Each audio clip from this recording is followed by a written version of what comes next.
Local lawmakers are using the winter break to prepare for the upcoming session, which resumes in February.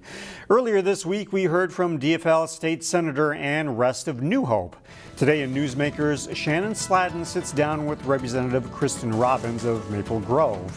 One of the hot topics for Republicans this session, the budget. It's very troubling to see that the state had a $17.5 billion surplus, and this coming end of the fiscal year we're in right now, there will still be a small budget surplus of $2.4 billion, which is historically large, but given what we just spent, it's small. And then the forecast shows that in the next budget cycle, we'll be in a $2.3 billion deficit. So as we predicted, the enormous spending of this last session, a 38% increase in state government, has set us up for future deficits. It's reckless, fiscally irresponsible, and now we are already seeing that in the numbers. All right, last session was fast and furious, so you think that's going to put some brakes on this session? I do. I mean, Speaker Hortman at the budget rollout was saying that, we have to be cautious. The governor said we should be measured. I think the majority is realizing that they way overspent this session, and everything they put in place has not even hit the books yet.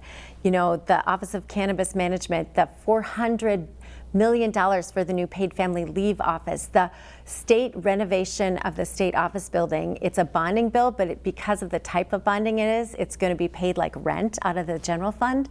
So none of that has actually even hit the books yet. So I think they realize they have to be very cautious. All right, moving forward. One other issue we wanted to ask you about is school resource officers. That's been in the news as well. Where do you stand on that? I'm fully supportive of getting school resource officers back in the districts. In our district, half of our schools have them, half of them don't. And I hear from parents and students who really want to get the SROs back. There's a student-driven petition at Osseo High School because they miss the SROs and they value the stability that they brought to the school. So I've been working with Chief Warner here at the Maple Grove Police Department and other leaders to craft some language for the next session. And I believe we'll hopefully get a hearing right away. The majority had said, oh, well, we'll make this a priority next session. They've promised a hearing, but they haven't promised action, and that's very concerning to us. So I encourage parents and school leaders to continue to keep the pressure on when we go back into session. Are you optimistic for this next session? I'm always optimistic. So, I think that there are a lot of policy changes that we see where things didn't work well in the last session because of how rushed it was. So I'm hoping we can have some serious policy fixes, and I hope that we can keep a lid on spending. I know we're getting requests all the time, and there are so many needs, which is why I'm so frustrated about spending $730 million on the renovation of the state office building.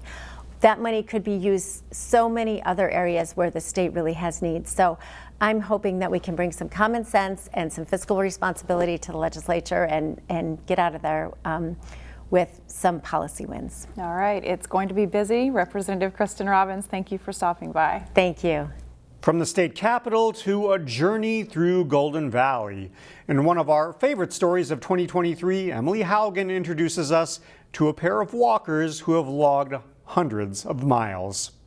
Do a cul-de-sac or two, maybe. Sure. The journey is better with a friend. We enjoy walking and we enjoy each other's company. Andrea Rouser and Michelle Andrasco are taking it on together. Most days they hit the streets of their longtime home, Golden Valley. Walking is the way to get to know people. Literally every street. I always thought that was a really great way to see your city and to connect with your city. Well, she dragged me into it. The journey started in their neighborhood in 2020, and it's all recorded on a big paper map. The yellows were when we marked, the yellow is marking the route to confirm that we walked it. So the yellow is every street. The pair completed that walk over the course of 3 years. They battled illness, inertia, and changing weather patterns. One of the commitments we made was that it didn't count unless we walked it together. But they kept on. Minimum 120 miles. But definitely over. Definitely a lot more. They got to know every piece of the city. Golden Valley is incredibly eclectic. You have pockets where they're just unique and interesting, and you can't help be drawn to the architecture. including Andrea's favorite, the Tyrol neighborhoods. They're beautiful. They're beautiful. There's actually hills in those neighborhoods too, so that was a little bit more of a workout Right. for us. The walk gave them new eyes for community they raised their children in. It was really a good chance to even say hi to everybody too as well. And with it, stronger legs and a stronger bond. That would be the first step, is find a good map. And a good sturdy walking map. partner.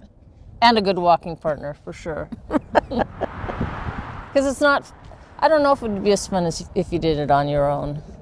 Andrea and Michelle say their next project is biking every street in Golden Valley. Every year, residents capture captivating sights in their city. Such was the case in Golden Valley, where we leave you with some of this year's photography winners.